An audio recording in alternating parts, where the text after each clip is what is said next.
Tech Talk with Matthew Dickerson. Matthew Dickerson. Tech Talk. Sit back and relax. It's time to talk technology. Greetings, forward thinkers, curious cats and idle ponderers. Welcome to your weekly dose of enlightenment. It's time for Tech Talk with Matthew Dickerson. And in today's episode, we're diving into the future with a quick somersault. Smart glasses were a clever idea on paper 12 years ago, but nothing really came of them. Now they're making a comeback after their false start, and we'll reveal the ingredient that was missing before. Now for the EV hesitant, there's a new development that has made them even more enticing. Perhaps now you'll make that leap of faith if you haven't already. And there's been some significant progress in the world of robotics. We have 3 stories that will absolutely astound and amaze you. And here to tell us all about it, sitting opposite me with a fistful of news from the future, it's the guy who does stuff and knows things. It's Matthew Dickerson. How are you, Matt? Oh, good, thanks. Very good. Actually, I've been having a great time over the weekend. I've got a couple of my kids home, and the way I discover the latest games available to people is basically when the kids come home. So we sit around and play a few games. An awesome time. Awesome time. And some of those are good old-fashioned board games, physical board games. I know that sounds a bit old-fashioned for a technology segment, but mostly they're games that you play sitting around the lounge room and play in various ways. But I've discovered one, and it's a bit old. It's been out there for about 8 years now, so I'm a bit out of date with this one, but Pico Park. And the reason I like that is it's a bit like that old game called Lemmings. Remember Lemmings? Oh, yeah. And I used to love Lemmings because it was a problem-solving game that relied on a little bit of coordination but a lot more thinking, and I really like that concept. So love Lemmings. Solving, yeah, that's right. And so Pico Park, we played a few different games, most of which my children were smashing me at because it relied on a bit more practice and coordination, and they were better than me. But with Pico Park, suddenly I went, hold on, this is a game where you've got to think about things. You've got to actually go through and solve problems and work out ways to get through things. Now, I was at a slight disadvantage because my son in particular had played most of the levels that we were playing, so that makes it a bit tougher. But bit of catch-up time. Bit of catch-up, but I think the idea of a game where you've got to think, not just rely on repetition, doing it over and over and over, or just straight reflexes, because as we get a bit older, they start to There's no way we can win those games. Exactly, that's right. But yeah, ones with thinking. So Pico Park, P-I-C-O Park, not that we give games recommendations here very often, but I do like the concept of Pico Park. I've got a bit more playing to do after we finish the podcast. Get into it, lots of fun. Yeah, that's right, only about halfway through there. And highly addictive. Of course. I don't know many games that aren't, any good games anyway, that aren't, you start playing, I'll just go and do that one more time. I'll just go to the next level. I'll just see what I can do if I can get that a bit better. Yeah. So I think that's the idea, 5 isn't more it? minutes is all I need. That's it, 3 hours later. Anyway, Pico Park, highly recommend it. Excellent. All right, folks, enough with the delay. Let's get stuck in. Now, are you an avid puzzler? Does nutting out the brain teasers in the daily paper bring a sense of satisfaction like no other? Or is it just like the patterns in things to seek order amongst the chaos? Well, there's a puzzle challenge afoot with $1 million at stake, folks. And to look at it, you'd think that's pretty easy money. But here's the catch, folks. There's always a catch. To claim the prize in this one, you have to be AI. Matt, you have to be AI. You have to be AI. So this afternoon, after we finish here, maybe we could do a little bit of Pico Parking, or we could do a little bit of AI problem solving. And this is the thing that AI isn't good at, hence the $1 million prize fund, to try and get someone who can create AI that's a bit better. So what does a puzzle look like then? Well, the puzzle's very simple. I looked at some of the puzzles themselves, and the tests that you see that are the abstract thinking puzzles that are a range of colours, and you've got to rearrange that to look like this picture over here. What do you need to do? Do you need to invert it? Do you need to flip it? You need to rotate it? That type of thing. So it looked like some puzzles that typically they said teenagers would get 85% of these puzzles. So they don't sound incredibly difficult in terms of the puzzle themselves. Even primary school kids, they said most primary school kids, so the majority of primary school kids will be able to solve most of these puzzles. So you go, AI, do it on its head. Yeah. But here's the thing. AI is very good, and computers in general are very good at remembering stuff. Yeah. We aren't. Our memory fades. Our memory is a bit different. You and I will see the same event on a footy field and we'll go, what about that? No, I didn't see that. I saw this happen, depending on what team we're following probably. Yeah. But we aren't great with exact memory, and we aren't great with long-term memory. It slowly fades away till it Long-term becomes... memory is really just remembering the memory. Yeah. And then remembering the memory of the memory. That's right. And it's a Chinese whisper happening in your own head. Perfect. Yes, that's a great description. I often say it's like a photocopy that does over and over, but I like the Chinese whisper better. I'll steal that, thanks. And so that's the thing with AI. It can remember things really well, and it knows they're going to be accurate, they're going to be the same. But if you say, now use that information to solve a problem, to be creative, to have something different thrown at it, all AI can do is look at a huge data set of previous problems or previous information and say, based on all this, here's the answer. But if it's something new, that's where AI goes, oh, I don't know about that because I haven't seen it before. Yeah. That's where humans are very clever. We go, well, based on this, this and that, I can apply my learning from the past and change that around. And okay. And then I come up with a creative, innovative solution. Yeah. So this is the challenge. They basically put out a challenge and there's some specific rules around it. It's got to be able to solve the problems within 12 hours. Doesn't sound like that's that difficult. Like 12 hours is a long time. Kids that solve these problems solve them in 10 or 15 minutes. So 12 hours, fair amount of time. You can't have a supercomputer to do it. So you can't use brute force just to go and try a random bunch of solutions till finally it gets one right. It's actually got to solve the problem. And you've got to have it's all got to be offline. So in other words, you can't be relying on what else is happening out there on the internet. So you've got to basically take it offline. First prize in this is $500,000. And you've got to score 85%, and that's 1% higher than the average human score. So when humans are given these tests, 84% they get. So it's for people who are designing AI engines, right? Correct. Yeah. Okay. So, and I did say that to my son home, who has a computer science degree. I said, so do you want to play with AI this weekend and do this problem solving? And he said, oh, I think I'd just rather play Pico Park. So, so it is designed for people that are designing. Really want to have to think too much. That's right. So the whole concept is put together by someone from a company called Zapier and someone from Google, and basically they've got this thing called an ARC test, an abstract and reasoning corpus, so ARC test, and go through and do that, solve that, and you can stick $500,000. I don't know what the other $500,000 is for. Maybe the second and third for people that get it almost right or take a bit longer. Slower, that's right. Yours is a bit slower, but total $1 million prize pool there. Yeah, right. And often when you see companies do this, they're probably putting it out there for a bit of publicity, and they're not expecting to hand out the money. So the challenge is out there. If you're into AI, go and take the money off them. Maybe this is like some of those movies from the 80s and stuff where someone solves this problem and they go, right, this is the person we need to solve this bigger problem. That's right. Or now we've got that problem solved, we own the copyright for that solution, so away we go. But it sounds quite fascinating. But there is hope there for us, James. When the AI overlords take over, then they might need some humans that can think differently. And so if we put ourselves in that category, then we're okay, I think, at this stage. Or at least if the AI overlords take over, maybe I just have a really simple picture puzzle on the front door, which is the key to get through the door to my doomsday bunker. Break through this and you can come in and, you couldn't get it. Fantastic.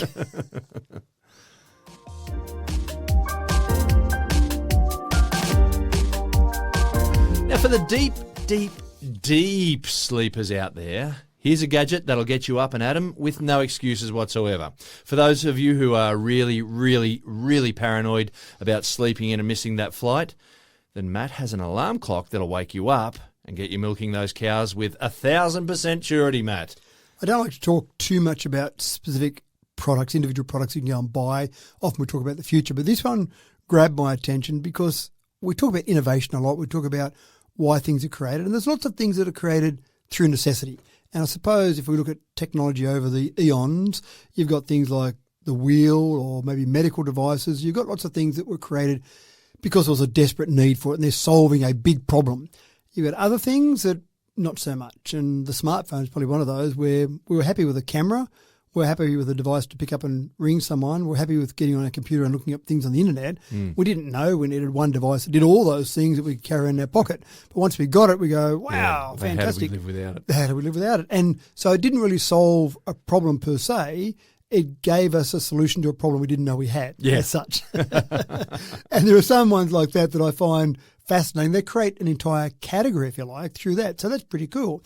And I think this alarm clock has basically created its own category. It's an alarm clock. Well, I suppose two things. It could either be an alarm clock for deep sleepers, people that really need to get up for some important meeting, or it could be an alarm clock for people that have got some hearing impairment that don't wake up to a normal alarm clock. It's got three main features, a bunch of other features as well. But the first of the three main features is an alarm, something that makes a noise, but not just a noise, 113 decibels. So it'll get you up and it'll get the neighbours from down the block up as well. I think the entire town will be awake at this. And that's probably the equivalent of maybe a chainsaw beside your bed, probably even getting to the stage of maybe not right beside a jet plane, but maybe a propeller plane Set pretty of close. bagpipes, Set of bagpipes right in your ear. So I don't know I'd recommend having this clock too close to the bed. And I normally recommend this anyway. If you have to get up, put it 3 metres away from the bed so that when it goes off, you've got to get out of bed. This thing here, you'll be jumping out of bed, running across to it, hitting it to turn it off. For the better part, it's not necessarily about the volume of the alarm. It's the fact that it's still going and you've got to get up to get out. That's right. It's just so a really loud alarm that's close to your bed can still be switched off. It could be still switched off, that's right. Further away, you've got to get up. But you might need it close to your bed because it comes with a second feature called the Super Shaker. It's a little pad you can put down, depending on how sensitive you are, between your bed and your base, or maybe just under your sheets, or maybe under your pillow. And as the name suggests, it's a bit obvious, it just vibrates. So you're laying there in a peaceful slumber, and the next thing you know, your bed feels like there's an earthquake going on. Yeah, that's right. Okay. So you've got an earthquake, you've got a chainsaw and an earthquake going on. That may not be enough. You'd think it might be for most people, but you've got a light Something show. comes and grabs your toe and twists. Maybe that's a good idea as well. Don't suggest that might happen. But you've also got strobe lights built into this. Oh, so you've got a super bright LED strobe light show. Obviously, be careful. This alarm clock's actually a practical joke, isn't it? It seems like it. I bought you something for Christmas, James. So if you've obviously got any sensitivity to flashing lights, don't buy this alarm clock. But by the time the strobe light goes off, the shaking bed, the chainsaw beside your bed. If you're sleeping through that, there's a whole lot of angry neighbours who are not going to let you sleep. That's the fourth way of, the neighbours not on the door. I think you're thinking about the partner in bed with you might kick you out of bed, but yeah, you go to the neighbours. What the heck? They'd be seeing lights flashing out the front window. They'd be hearing they probably wouldn't see the vibrations or feel the vibrations. Maybe they would. Maybe they'd go, the whole neighbourhood's shaking here. So this is serious about getting a bunch of other features as well. You've got different dimmer settings. You have got the ability to turn the volume down. So you've got volume adjustment, different alarm tones, and you've got different length of times for the snooze. There's a whole bunch of historical reasons that we've got a 9-minute snooze. There's no psychological reason. It was a technical reason they introduced a 9-minute snooze initially. So that's what every electronic device seems to have, is the 9-minute snooze. You hit snooze, 9 minutes. This has got an adjustable snooze time. Fantastic. But again, as we've worked out, you probably wouldn't need the snooze after you've hit your head on the roof when you've jumped out of bed. So it's called the Sonic Bomb Alarm Clock. If you really need to get out of bed in the morning, if there's something urgent, then go out and buy that, and that will get you up. It comes with a bucket and a sponge to clean up the mess afterwards. Probably.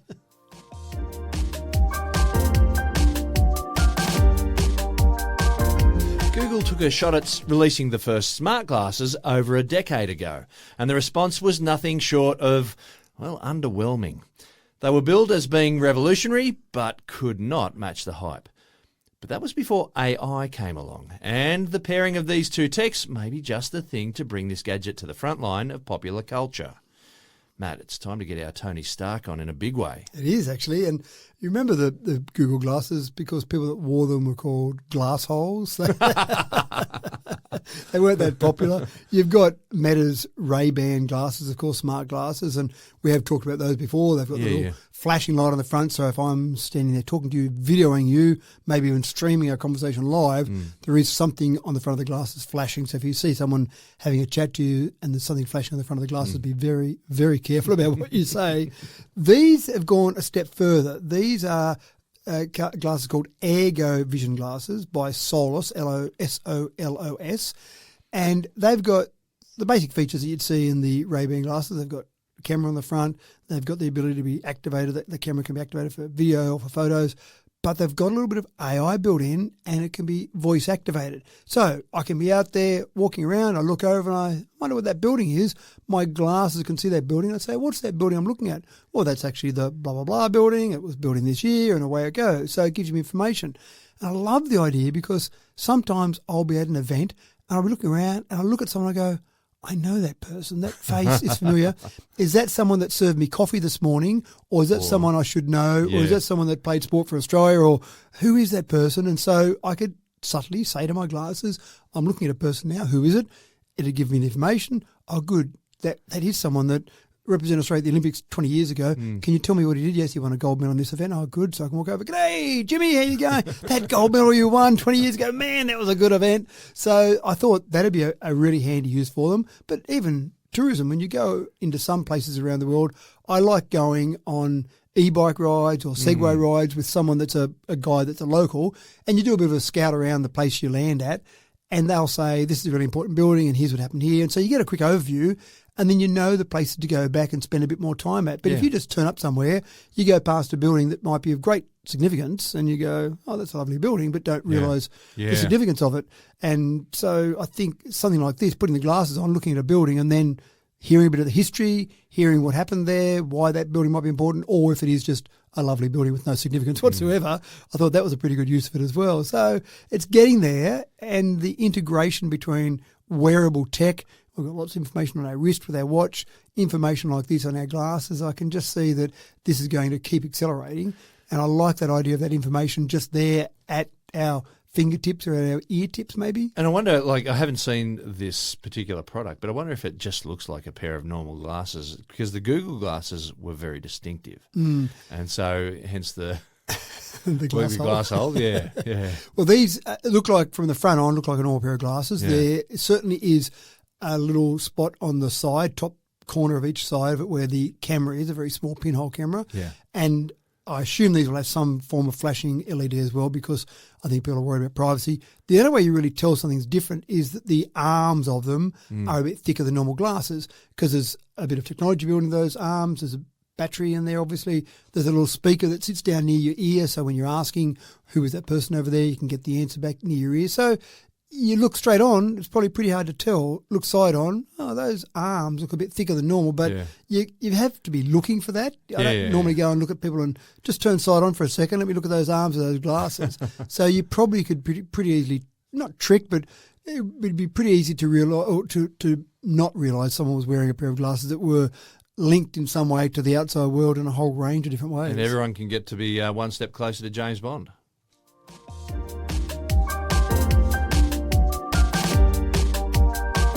Are you holding out on buying an EV because of recharge times? Too impatient for an hour's top-up, huh? Well, the list of excuses for avoiding EVs may be about to become one item shorter, with some new battery tech that'll make recharging more like a pit stop. It really was only a matter of time, wasn't it, Matt? Well, I've got an interesting question here. It's been a long time since I've been to a petrol station and filled up, and I didn't ever think about how long it used to take me. You'd pull up there, sometimes you'd wait in line, you'd pull out the Bowser and muck around a little bit and stand there and hold it, and you can't pull your phone out and do anything because they get a bit antsy about that around petrol stations. So you stand there for a couple of minutes and look out at the horizon, and you finally finish that, and then you go inside and pay. I don't know how long that takes. Is it 5 minutes it takes you to go and fill up your car? Is it 4 minutes? Is it 7 minutes? I don't really know, but I would guess, if I had to guess, I'd probably say it's a 5 minute job to go and fill up, maybe a little bit longer than that. So when you say you've got to charge up for 15 minutes, people get a bit annoyed that it's that long to fill up your car. Now, as you and I both know, one of the great conveniences of an EV is that you don't go to a petrol station, you just plug in at home when you need to. But of course, on a trip, it's a little bit different, and that's where people complain about that. So progressing faster charging is very important. Nyobolt is a UK startup, and they've got a battery that they've just done some tests on and shown it off to the public, where they've gone from 10% to 80% in 4 minutes and 37 seconds, which seems like it's less than 5 minutes. That's not too bad. And they often talk about this 80% point that you want to charge to, because people would say, well, go to 100%. The last part of charge to protect the battery typically slows down. So if you're on a trip, you'd often go to 80% rather than 100%, and they often go from 10% because you're probably not going to drive till it's dead flat, the same as you don't drive your car till the petrol tank, the lights on, and I'll go another 30 k's and just see if I can make it. And no, I didn't make it this time. So you're probably charging from down around that lower amount. That's pretty good in terms of doing that. And when you consider the charge that you need to put in, this is the really tricky part, because if you look at how much that is, and of course 10% to 80% is all relative on the size of the battery. If you had a 200 kilowatt hour battery or a 50 kilowatt hour battery, obviously there's more power needed to get the 200 kilowatt hour battery to 80%. So a part of the problem here is that many superchargers, so Tesla superchargers, for example, and other company superchargers, typically at this stage are 350 kilowatt superchargers. And I did a quick calculation on that.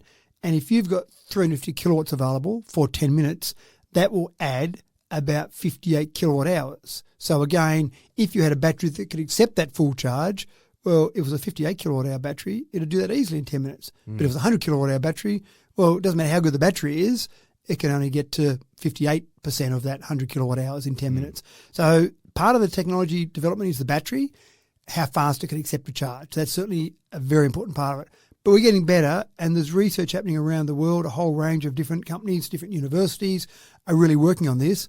But the crucial thing then is, okay, that battery can now accept that. Now you need the infrastructure to be able to support that. Bingo. And you'll see various places where you're putting in superchargers, and you'll see almost a mini transformer, or there is a mini transformer there at the site, because they've got to get enough voltage there, enough power to be able to produce that power. It's not just, well, there's some overhead power lines, we'll just run those the same as it runs into a house, we'll run those straight into a device there. You need something a bit different to change that. So that's all part of the challenge, I suspect, with superchargers. But you've got lots of companies working on it. And the other part is how much the battery degrades. So this company says, Nyobolt says, that after 4,000 cycles of charging, this battery is still giving you 80% of what it was at new. Now, to give you an idea of a comparison, a battery, an iPhone 15 battery, gets to 80% after about 1,000 cycles. And this is to have a go at Apple. All the phone manufacturers are similar. So you think about that, and most people charge their phone battery every day. So 1,000 charges, 3 years roughly. So after 3 years, you're down to about 80%. So you go, well, that's okay. And maybe after 4 or 5 years, I'll replace my phone, or maybe I'll replace the battery. But when you start thinking about 4,000 cycles, and depending on how much you use your car, I probably only charge mine once a week on average. Sometimes I'll be a bit more active on a couple of days, but on average, I'll probably charge it once a week. So that's 4,000 weeks. That's 8 years. So after 8 years of average usage, I might be down to 80%. That sounds pretty impressive overall. So it's happening. Nyobolt's one. There's other companies out there as well. US startup called Gravity is out there. They're doing some work on it as well. Strathclyde University, they're doing some work on some other things with rapid chargers and upgrading the grid. So there's a whole bunch of different organisations and companies and universities working on battery technology and grid technology. For those people who, I'm sorry to say this, but for those people who think that this is just a passing fad, it's not going to happen.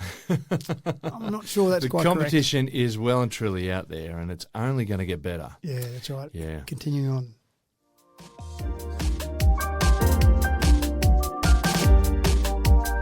Facial recognition tech has given the upper hand to law enforcement agencies around the globe. A powerful watchdog that can spot and identify perpetrators, markedly cutting down time in administering the long arm of the law. But it would seem that the honeymoon is over, folks. The Detroit Police Department have been left with a bit of egg on their face with a wrongful arrest, and the implications could well be far-reaching. Matt? They are far-reaching, and I'd love to see a detective show on TV go back and say, we're going to set this detective show in the 1950s, before we had CCTV everywhere, before we had DNA testing, before we had facial recognition, because it seems to me that most of the police shows, the crime shows, the fictional crime shows on TV, it's typically crime committed. Okay, get the CCTV, DNA, maybe fingerprints, but that seems a bit old now, doesn't it? Yeah. Facial recognition, 30 minutes later, there's the solution and there's the perpetrator of the crime, job done. What did you do before you had all that technology? You had to do some good old-fashioned police work. And that's a little bit what's happened now with the Detroit Police Department. They've got some new restrictions on their facial recognition. This all comes from a gentleman named Robert Williams, who was wrongfully arrested back in 2020 because there was some CCTV, they ran some facial recognition. Robert had a driver's license, an old driver's license, not his current driver's license, mind you, an old driver's license. And it was shown that this face that they had on this shoplifting was the same as the face on this old expired driver's license. So they've walked on in, arrested Robert in front of his family. Bit embarrassing, you'd think, wouldn't it? Wow. I've done nothing wrong. Of course you haven't, sir. Yeah, Everyone we arrest has done everyone's- nothing wrong. I really didn't do it. And you can imagine the family and then the neighbours and all the rest of it. And then at some stage later it was worked out that actually he was somewhere else and it couldn't possibly have been him. So sure, you come back and say, no, wrongful arrest. They go, where there's smoke, there's fire. There must have been something you did. No, it just was that I looked a bit like this other guy who did something wrong. Goodness So a bit unfortunate and very unfortunate for Robert. So it's gone through a court process and the court has now said it's not a complete ban on facial recognition technology, but the police have been told they can't make an arrest based solely on facial recognition. They can't do a lineup based solely on facial recognition. This might be a way to get a lead. The same as you walk down the street and you talk to people and they say, actually, there's a guy in a red car and he looked like this and I think he lives up the road. That's a lead. So now they can get a lead from facial recognition, but they've got to have some other form of evidence to be able to then say, okay, we can now put this person in a lineup or arrest this person and start to go down that process, which seems reasonable. Yeah. It can still be used, but not solely used. Well, I wonder how many correct arrests have been made solely using facial recognition compared to the ones that have been the misdiagnoses, the misreading. That's right. Look, if you were caught out as the person who's innocent, Yeah. that'd be a terrible thing. It would be terrible. And so they're now going to go back and look at all cases from 2017 when they started using facial recognition and look at all those cases just to see how an arrest warrant was obtained, whether it was just solely on that, and then look at the rest of the case to see if they've got anyone who the most terrible thing I think that could happen would be someone that's in prison who is really innocent amongst all the other people who say they're innocent, but maybe not so much. They've been rattling that cage for however long saying, I'm innocent. That's right. No one will believe me. Yeah, so it's quite interesting as we talk about a lot.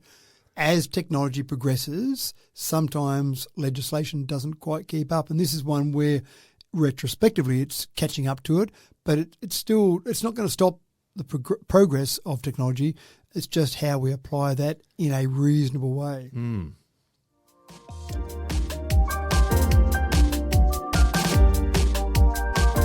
The development of Wi-Fi, atomic absorption spectroscopy and AeroGuard insect repellent are just a few of the clever gifts from our very own Aussie science and technology group, the CSIRO. They've been busily chipping away at the unknown for over 100 years, unlocking the secrets of how the world works and developing tech that have helped millions, probably billions, of people. In 2024, we're now at the stage where the level of data processing in the pursuit of science and technology is on an enormous scale. So the good people at CSIRO have enlisted the support of a new supercomputer, Matt. It's actually not that expensive, this one. $15 million they've just spent on a new supercomputer. Yeah, which seems a bit cheap, doesn't it? Bank. Well, I've seen supercomputers where they've been worth 100 million, hundreds of million. We had that story we did a little while ago where there was a second-hand supercomputer for sale, which was picked up for not a lot of money, but that was a few years old. So what you're telling me is these people are only just processing lots and lots and lots and lots of data, not lots and lots and lots and lots and lots and lots and lots and lots of data. Well, they could still do the second one rather than the first one. It would just be a bit slower to do that. Right, okay. But it is, you're right, CSIRO has got a great reputation for doing a range of things, and I like the fact that you just wanted to get the word spectroscopy in there. I did. AAS for short, but it's a pretty cool piece of tech. It is, and so we want our scientific base, our scientific, in Australian terms, one of the demigods of science in Australia, CSIRO. We want them to be able to keep researching and keep doing some great work. Well, you need some computing power to do that. So what are they going to do now? They've got this new $15 million supercomputer. And keep in mind, just to give you an idea of that, it's using 4th gen Intel Xeon scalable processors, but also some NVIDIA H100 chips. Those chips alone are $25,000 a pop. So it's still got some reasonable power in that, more than most people would spend on a small organisation spending on their server, their entire server. They were spending on individual chips. So you've got this powerful computer. What do you do with that powerful computer? Medical research is probably a big part of it. So you talk about when you're looking at, say, cystic fibrosis via MRI scans? Can you diagnose those better? So they're doing some work for some Queensland hospitals. When you're doing things like solar panels, vaccines, fire prediction, agriculture, when you're researching those, modelling. And I think that's the big thing. I don't want to say environmental is the main focus because people start jumping up and down about, oh no, all our money's being wasted on climate change, what a terrible thing, but it's pretty important in the whole scheme of things. But when you start talking about modelling, that's where a supercomputer can be useful. If we change this thing here today, in 10 years, what effect did that have? And here are the 1,000 variables that might need to feed into that. So you need a bit of reasonable computing power to crunch all those numbers to say at the end of it, here's our prediction. And that's when you get obviously some of the scientists around the world that say, if we don't reduce the change in temperature, if we can keep it below 1 degrees change in temperature, etc., here's what will happen around a whole bunch of other stuff. And there's some variables in there. You're talking about a planet with the variables around a planet. So you need some power to go and do that. They're going to be using it for robotics. They're going to be using it for trying to basically work out how we can get better things around health, manufacturing, agriculture, space, astronomy, and, as I said, environmental modelling. So a whole range of different things there.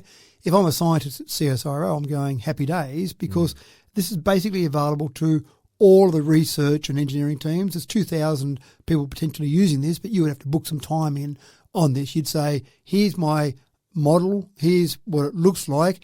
I need to now go and put this into something that can crunch the numbers, not in a few years, but in a few minutes, hours, days, for example. So good to see, but I personally would like to see the government commit more money to CSIRO. I'd like to see for sure. more funds there. And let's not have a $15 million supercomputer. Let's have a $150 million supercomputer and do these things even much faster.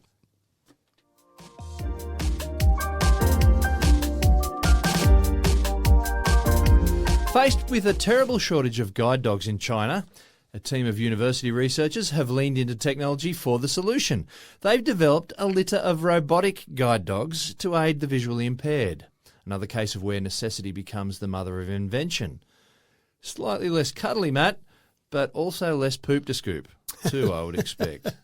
Yeah, less poop to scoop, but you're right, not as cuddly, but I think potentially cheaper than a normal guide dog. Now, guide dogs have got to be bred for a start. They start them very young, and then they've got to be trained. The cost to get to the point where you've got a guide dog ready to be given to someone who's vision impaired typically can get up to $50,000. So they're expensive to get there. And they might not get to that stage They might not get there, and then they're still a living dog, so they get old, they get older, they might lose some of their senses, some of their faculties, they might need to be fed along the way. So a whole range of things there. And I've been involved in fundraisers to get money for guide dogs for people, so it is expensive. In China, there is a problem. There are about 20 million people, almost the population of Australia, have got vision impairment. Of those 20 million, 400 have got a guide dog. So not really that many people catered for. Yeah. So some researchers at Shanghai's Jiao Tong University have come up with a 6-legged prototype, not able to be used yet, but it's basically a guide dog that's got cameras, it's got sensors, it's got AI built into it, it's got voice recognition. So literally you could hold onto it with a strap like a guide dog. You could say, I need to go to the nearest pharmacy, and it would take you along. It would stop at traffic signals like a guide dog would. It would guide you along that path. It uses 6 legs because they want to make it more stable. So at any point in time, 3 legs are on the ground. So you've obviously got a bit more stability with that. It's able to walk along, and people would recognise it. It's about the size of an English bulldog. So it looks like a dog shape. It's not obviously a dog, but you might be able to wrap some skin around it at some stage and make it look a bit more like a dog. So I think this it could be cuddly. It could be cuddly, that's right, in a very strange way. But the big advantage here is that the researchers believe once they get to the point where this has been tested enough and it's ready to go, it really is then just a manufacturing problem. It's not a breeding problem, it's a manufacturing problem. So we've got that prototype, it's now working, put it into manufacturing just like... How many of these can we get out and how fast? That's right, just like a car manufacturer. And then I would imagine it would be a lot cheaper than $50,000 to produce them once you start producing them at scale. Yeah. But also... You're talking about 20 million people in China alone. Well, that's in one country. I mean, a large country, admittedly, but you've got a lot of people around the world. So if China's got 20 million, you'd have to say probably around the world there'd be 60, 80 million people. There's obviously a market for this type of thing. Yeah. And if you can get to the stage where you can produce it quick enough and cheap enough, there's obviously a way to sell those. Similar robots are under development in Australia, under development in Britain, so it's not just the Chinese that are doing it. And I think you'll see these around maybe 5 years. That would be my prediction, that you'll see someone walking down the street. All emotions aside, this is a pragmatic solution. This is a way to get around an issue. And I think there's still a bit of stigma around a guide dog. When you see someone get onto a plane with a dog, it looks a bit strange. I was at a conference recently and there's someone with a guide dog there walking around into the conference centre, sitting around the seats, and you see a dog walk in. So it's something a bit different, a bit strange. I don't think anyone reacts badly to it, but it's not something you normally see, someone walking in with a dog, and it's obvious that it's a guide dog, but again, it's still a bit different. A restaurant, you see in a restaurant and there's a guide dog sitting in there.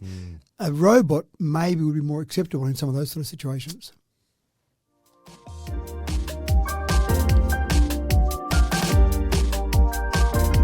We take a lot of simple human tasks for granted.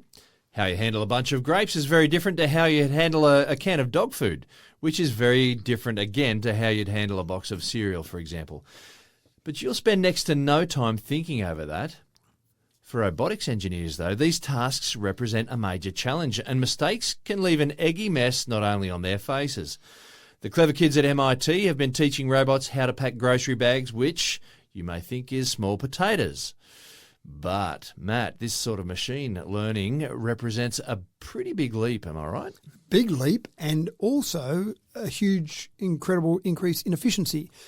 If they can get this right, and they're working on the way they can work out with pressure sensors. So this is all about the actual fingers, if you want to call them that, on the robot.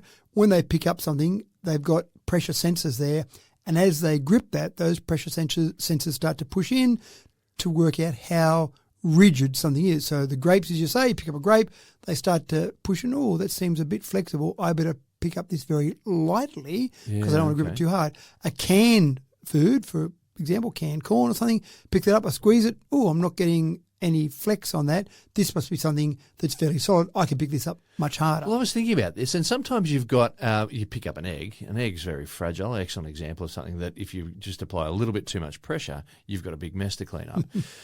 But eggs can have different sort of consistencies in their shell as well, and we detect that just by picking it up. Yeah, we're pretty clever, aren't we? We are. Cleverer than we realise. And so here's the question.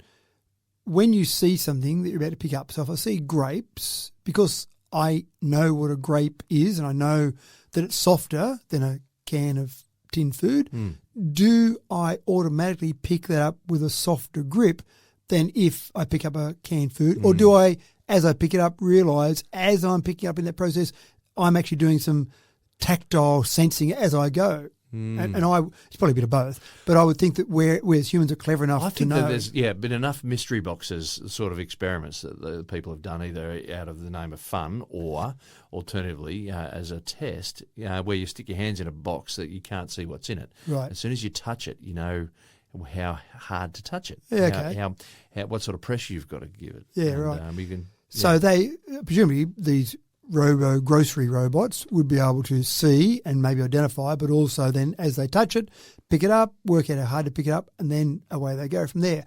The ultimate aim is that you can be sitting at home doing your online shopping, or in fact even turn up to the grocery store if you want and say, here are the 20 items that I need, and the robot goes and does the shopping for you and picks it up and brings it back. All about self-checkout. Maybe you'll get to the stage where a grocery store has no people whatsoever. You turn up at the front of the grocery store, punch in on a screen and say, there are the things I want, and you walk over to the checkout and there's the robot that's picked up all those things in a very quick time and it knows exactly where to go because I'm a bit hopeless at that. I go, where is that obscure thing that I wanted to get? Grocery store's like an Amazon warehouse. That's right. Yeah, right. May as well do it like that. Why not? So it could go straight to where it needed Can to. it pick a good avocado, though? Oh, that would be one where you want to get that bit of... Yeah, it's got to be perfect, doesn't it? It does, that's right. So that's one part of it, obviously, but the other part is that we do see more self-checkouts now, and that's been, I think, good in general. There's about 30% of all transactions at supermarkets now are done through self-checkout. So we're doing a bit of it ourselves, but this would be a next step to say just put the order in and let someone else go and do it for us and take advantage of the efficiency of a robot. But I do like the idea of sitting at home and just going through and suddenly the delivery comes. And it can be delivered by drone. By drone, why not? You are living in the future. That's right, exactly. Yeah.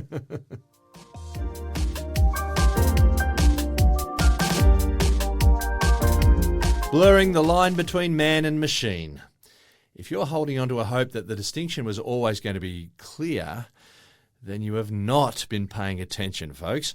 Indeed, while some agencies are trying to help robots to think and behave like humans, Japanese developers, well, they seem hell-bent on getting their appearance just right. Having flexible faces to mimic human expressions has been a focus for some time. Well, now, ladies and gentlemen, for that perfect human look, they're now employing living skin cells to do the job. We're almost there, aren't we, Matt? We are, and there's a whole range of robotics that I didn't know existed. It's called biohybrid robotics. Sounds dangerous. It does a bit, doesn't it? So as the name suggests, it's a combination. It's a hybrid. So it's taking the normal robotics we'd expect to see with mechanicals, with engineering, and combining it with living skin cells. So the skin's durable, it's elastic, it can express... Has this been in a movie? Have we seen this in a movie somewhere? Probably everywhere. It can express human-like emotions. It can smile. It can grimace. I'm not sure why it would grimace, but it could grimace if it wanted to.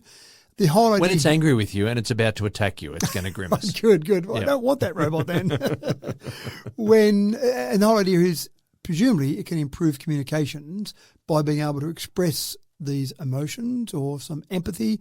Again, you're probably being tricked. I know you're not angry, robot, but you're looking angry at me. What have I done wrong? This is this whole subset of robots with human-like features. Work out how I plead with a robot not to damage me or my family. Asimov. Go back to Asimov's law of robotics. Yes, please. So this is where Japan seems to have had a focus on robotics for a long time. I don't know that I can definitively say they're a leader across the world in robotics, but I feel like they are without any data to back me up. Maybe there's just a feeling there. But again, I think this is where we're headed. I think they're getting to the stage where robotics are getting better with the actual operation, but who's going to win the game? Who's going to be the company that releases the robot that everyone has in the home, that becomes the ubiquitous name for a robot, not a robot name? A bit like Vegemite is not Vegemite, it's yeast extract, but everyone says Vegemite. Who was going to be that company that has that particular product there? Yeah. And I think, here's my big prediction, some company out of Japan will be that company, and it may well be one that looks like a humanoid type device. So your butler, your maid, your driver, they're going to look like a human. They're going to be part human because they'll have skin cells on them. Skin cells. So it's not just looking like it, maybe is it? not just skin cells, maybe other sorts of cells as well. Hey, maybe they'll get hungry and they'll need stomach, liver, pancreas. Just talked about the robots for blind people where you don't need to go and feed them. So now you're telling me I have to feed them some dog food. But this just sounds like another story from the end of days. 10 years I'm giving this one. 10 years before we'll see Rosie the robot around our place with some human-like expression. It'll be fantastic, and there's only good news to come out of it, please. We hope. And just like that, we are done for another week, folks. There's a plus-sized lady staring through the window. She's dressed a little bit like Brunhilde, and she's warming up her vocal cords. So we need to get out of here fast. Thanks for another cracking tech talk there, Matt. Well, we've got to get out of here because I've got the sonic bomb alarm set for 45 minutes. And if it gets there, we'll deafen ourselves. Your family's about to get really angry with us. Well, I may just go and pick myself up a pair of them smart glasses. I've never been one to rush into things, and I reckon 12 years is long enough to hold out. And speaking of not rushing into things, I may just get back into building my doomsday bunker. Haven't made a great deal of progress just yet. It's just a square pegged out on the backyard with a bit of a string line and a welcome mat at this stage. So it's time to get busy.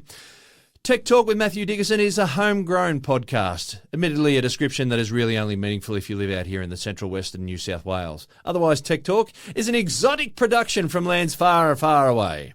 Either way, thanks for tuning in once again, folks. Tech Talk with Matthew Dickerson is a pleasure to bring you each week, and we hope to bring you the next episode in another 7 days. And if you haven't already, hit the like or the favourite button and invite some friends to do the same. It makes us feel so good. See you next week.